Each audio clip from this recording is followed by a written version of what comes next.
What if time, not money, was the ultimate currency, and you were unknowingly spending your life savings on things that actually matter very little? The wealthiest people on earth don't use their money to buy luxury cars or mansions. They use it to buy back the single asset that can never, ever be manufactured. Absolute autonomy over their schedule. Not a bigger house, not a faster car. The clock itself, the only thing every human being on this planet has an equal amount of, and the only thing none of us can ever get back. Here's the part that should genuinely unsettle you. You've probably never once calculated how many years you've traded away for things you can't even remember buying. The wealthy have, and that one habit changes everything downstream. Here's the paradox. We're taught that wealth means more stuff. More zeros in the bank account, more square footage. But ask any longtime observer of extremely wealthy people what they actually chase once the basic bills are handled, and you'll hear a different answer almost every time. Control over their own hours. Not indulgence. Leverage. Because money, it turns out, is a renewable resource. You can lose it and make it again. You can be broke at 30 and wealthy at 50. History is full of those stories. Time doesn't work that way. There's no comeback story for a decade you didn't get back. No fundraising round for your 30s. No second season of your 20s. And once you accept that, the entire way you evaluate a financial decision starts to look different. The real question was never, can I afford this? It was always, what is this costing me in years I'll never see again?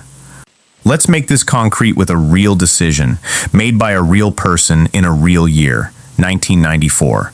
Jeff Bezos was 30 years old, and by almost any measure, he had already won. He held a senior position at D.E. Shaw & Co., one of the most respected quantitative hedge funds on Wall Street. Good salary, a clear, predictable ladder in front of him. The kind of job most people spend their whole career trying to land. Then he came across a statistic that stopped him. Internet usage was growing at roughly 2,300% a year. Not 23%, 2,300. He became convinced that online commerce was about to become enormous, and that someone, somewhere, was going to build the biggest bookstore the world had ever seen without a single physical shelf. He wanted that someone to be him. But here's the catch. Leaving meant walking away from guaranteed income, walking away from a mentor who respected him, and stepping into something with no proof it would ever work. His own boss at D.E. Shaw, David Shaw, sat him down and, in so many words, told him this seemed like a better idea for somebody who didn't already have a good job. Think about that for a second. That's not a villain trying to trap him. That's a smart, reasonable person giving smart, reasonable advice, the exact advice most of us would give a friend, and the exact advice most of us would take ourselves. So Bezos needed a way to cut through it. Not a spreadsheet, not a pros and cons list, something sharper. He built what he later called, his words, not ours, a regret minimization framework. The idea was almost embarrassingly simple. Project yourself forward to age 80, looking back on your whole life, and ask which choice you'd regret more. Not which choice felt safer at 30, which choice your 80-year-old self would be angry about missing. He didn't ask, will this succeed? He asked, will I regret not trying? And once he ran the decision through that lens, he said, the answer became almost embarrassingly obvious. Here's where it should stop making sense to you, at least on the surface. By every conventional financial rule, Bezos made the worst decision. He gave up a six-figure Wall Street salary, in his 30s, for a business plan he wrote in the passenger seat of a car driving cross-country to Seattle. If a friend told you they were doing that today, quitting a great job to sell books out of a garage, you'd probably tell them to slow down. Maybe wait a year. Build a cushion first. Honestly, you might block their number until they came to their senses. And that instinct isn't wrong, by the way. For most decisions, caution is exactly right. So why do we tell this story as a triumph of financial genius, instead of a cautionary tale about risk? Because we've been measuring the decision on the wrong axis the whole time. We keep asking, was this financially smart in the short term? Could he afford the risk? But that was never the question Bezos was actually answering. He wasn't running a financial model. He was running a regret model. And those two models don't just weigh things differently. They can point in completely opposite directions. A financial model says, minimize downside, protect the salary, preserve the sure thing. A regret model says, at 80, a failed attempt barely registers. An attempt you never made follows you. But here's the part almost everyone misses. This isn't really a story about entrepreneurship. It's a story about which currency you're actually optimizing for when you make a big decision. And most of us have never even asked ourselves the question. So here's the hidden system underneath all of this, and it has almost nothing to do with courage, and almost everything to do with math. Money compounds. You already know that part. $1 invested today is worth more than $1 invested in 10 years, because it has time to grow. But here's what almost nobody says out loud. Decisions compound too. And nowhere does that show up more brutally than in decisions about your own time. If Bezos had waited even 5 extra years to make sure it was safe, waited for the internet to prove itself beyond doubt, waited until the risk felt more comfortable, he wouldn't have simply started Amazon 5 years later with the same result. He'd have started it into a completely different, already crowded landscape, competing against people who moved while he hesitated. The waiting wouldn't have been neutral. It would have cost him the compounding. This is where something interesting happens. For the people who go on to build extraordinary outcomes, time isn't something they eventually buy back with money once they're rich. It's the thing they protect first, before the money even exists.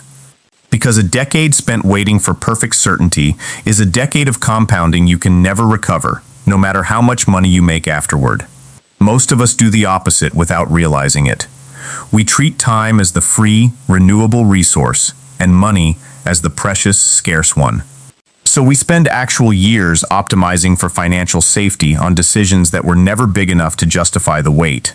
We'll negotiate a subscription price down for 20 minutes and let a genuinely life-changing decision sit in a drawer for a decade, because it feels safer not to look at it. But here's the part that should really sit with you. The wealthy aren't wealthy because they later bought back their time with money. Often, it's closer to the opposite. They got the money because, at the decision point that actually mattered, they refused to spend more time on maybe later. The clock was the investment. The money was the return. So how does this actually play out in practice, once real money is involved and not just a career decision? The same principle just gets applied more literally. People with real capital use it to systematically buy back hours. They pay for delegation instead of doing every task themselves. They build or hold things that produce income without requiring more of their personal hours. What you've probably heard described as ownership income versus wage income. And they treat decision fatigue itself as a cost worth eliminating. Here's an honest, slightly funny way to picture that last one. Somewhere out there is a founder worth billions who still can't be bothered to pick an outfit in the morning, so he wears the exact same thing every single day, on purpose, specifically so his brain doesn't waste energy on a decision that doesn't move anything forward. That's not eccentricity. That's the same regret minimization instinct, just applied to a Tuesday morning instead of a career. It's worth pausing here, though, because this is exactly where people take the lesson too far. This isn't about draining your savings account to buy back time this weekend. Money you might need on short notice, an emergency fund, the cushion that covers a broken car or a lost job, is not the same category as long-term surplus sitting idle. The framework applies to genuine surplus, not to the safety net underneath you. Confusing the two is how people talk themselves into decisions they can't actually afford. What the framework really asks is narrower and more honest. When you're looking at real surplus, extra time, extra money, extra energy, are you spending it on comfort right now or on removing friction from the next 20 years? Those two purchases can look almost identical in the moment. They are not remotely the same investment. One protects today, the other protects your 80s. And this is where the ownership versus wage distinction actually earns its keep, instead of just being a phrase people repeat without unpacking it. Wage income is capped by your personal hours, no matter how skilled you get. There are only so many hours in a week, and every single one of them still has to come from you. Ownership income, in almost any form, isn't tied to your hours in the same direct way. That's the entire mechanical reason it behaves differently over a decade, and it's a structural difference, not a moral one. And here's the moment this all clicks into place. The actual aha, the thing that separates how this works for them versus how it's quietly working against you. Most people believe wealth buys time the way a vending machine works. Put in enough money, get out enough freedom, a simple exchange available to everyone once they've saved enough. But that's not actually the mechanism. The system works differently for them than it does for you, and here's specifically how. The wealthy don't wait until they have enough money to start protecting their time. They protect their time first, at the decision points that matter most, and treat that protection as the investment that eventually produces the money. You, on the other hand, have probably been taught, reasonably, by people who love you, to do the opposite. Secure the money first, get comfortable. Then, someday, once you've made it, start thinking about what you'd actually do with your time. That order is exactly backwards from how the people who end up with real autonomy actually operate. They ask the time question at the fork in the road, not 20 years down one path. This is why two people can hold the exact same amount of money and end up with completely different amounts of freedom. It was never really about the size of the number. It was about which question got asked first, at the moment the decision was actually made. The money question or the regret question. That's the whole trick. It isn't hidden because anyone's keeping it from you. It's hidden because almost nobody frames the decision that way in the moment. And if that reframes how you think about what you're actually protecting every time you play it safe, hit subscribe. Because every week we open a new file on how the wealthy really think about money. So here's what this actually means for you, specifically, this week. Not some abstract someday version of your life.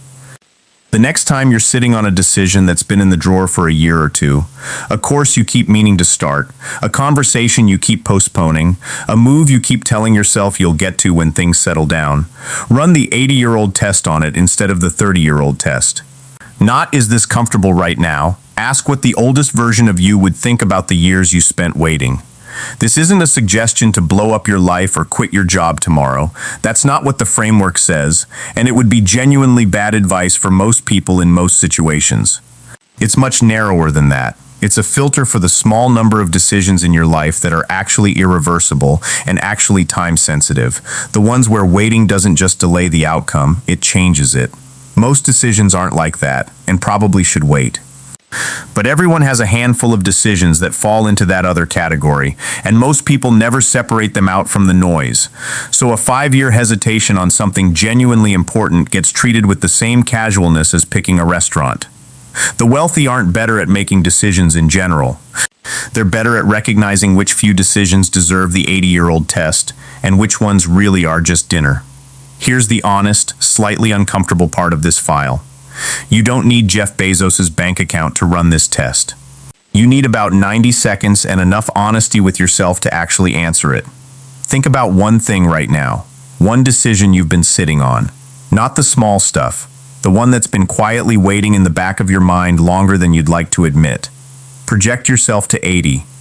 Whatever that version of you actually cares about, it's probably not the size of the emergency fund you kept a little bigger than it needed to be, or the extra year you spent making sure. It's the years themselves. Bezos didn't have a crystal ball. Nobody told him Amazon would work. He just refused to let the fear of a wrong financial decision cost him a right-time decision. If this shifted how you think about the difference between playing it safe and actually protecting your future, subscribe and pass this along to someone who's been sitting on their own decision for a little too long. And speaking of things that quietly cost you more than you realize, next week's file goes somewhere you use almost every single day without ever asking the real question behind it. Because there's a reason the biggest airlines on Earth make more money handing you a piece of plastic than they do actually flying the plane you're sitting in. And once you see how that math works, you'll never look at your wallet the same way again. That's next week's business file. File open, file closed, on to the next one.